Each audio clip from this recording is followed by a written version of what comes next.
जो धीरे धीरे करके आईटी कंपनीज का हमने मोमेंटम वापस से मार्केट पे आते हुए देखा। आज टीसीएस के नंबर्स भी हैं, कुछ कनेक्ट करेंगे आप? टीसीएस के नंबर्स, आईटी का मोमेंटम, नेस्डेक का चलना।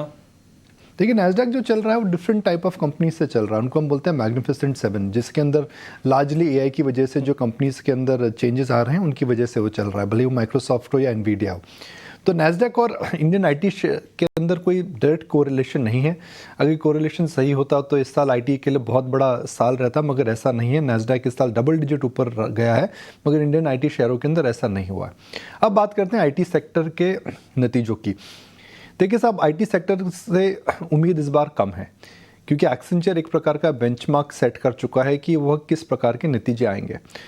मगर अगर टीसीएस आकर के कुछ डिफरेंट बोलता है, डिफरेंट मतलब कि भाई वर्स्ट इज बिहाइंड अस, हम एक डबल डिजिट ग्रोथ जो एस्पिरेशनल नंबर था एक रियलिस्टिक नंबर हो सकता है।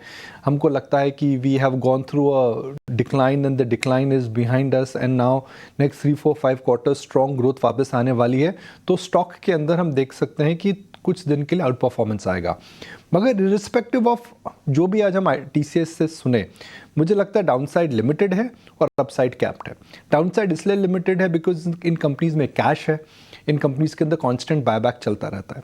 अपसाइड इसलिए लिमिटेड है बिकॉज इनके जो स्टॉक्स हैं वह कोई बहुत सस्ते नहीं है कि जिससे कोई भी अगर नई चीज़ आती है तो बहुत बड़ी छलांग लगा सकते हैं। बिकॉज टीसीएस का स्टॉक जहाँ तक मुझे याद है थोड़े दिन पहले ऑल टाइम हाई पर था, और अगर आप देखें वैल्यूएशंस को तो वैल्यूएशंस अपने हिस्टोरिकल एवरेज से भी ऊपर ज़्यादा हैं। तो अगर अच्छे नतीजे आए तो हो सकता है इन द नियर टर्म के अंदर 5 से 7% का उछाल आ जाए, उससे ज़्यादा मुझे इसके अंदर नहीं लगता है। अगर नतीजे खराब रहे तो 4 से 5% का डिक्लाइन आ सकता है, बिकॉज ये कंपनीज रिच हैं, बैलेंस शीट है, इनके अंदर बायबैक चलते रहते हैं, तो उसकी वजह से हम देख सकते हैं कि कुछ सपोर्ट आ जाएगा।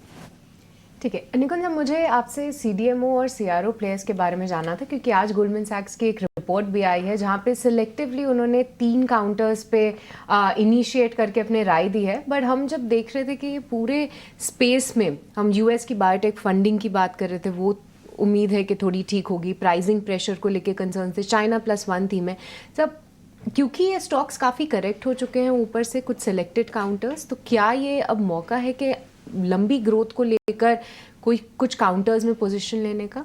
देखिए, फार्मा एक साइकिल फॉलो करता है, माने ना माने। अच्छी से अच्छी फार्मा कंपनीज में हम देखते हैं कि साइकिल का इफेक्ट आता है। कोई भी फार्मा कंपनी कुछ भी आकर के बोले जी हमारे पास आईपी है, पीए, स्पेशलिस्ट केमिकल्स, स्पेशलिस्ट फार्मा के अंदर है, जी नहीं, इनके अंदर साइकिल्स होती हैं।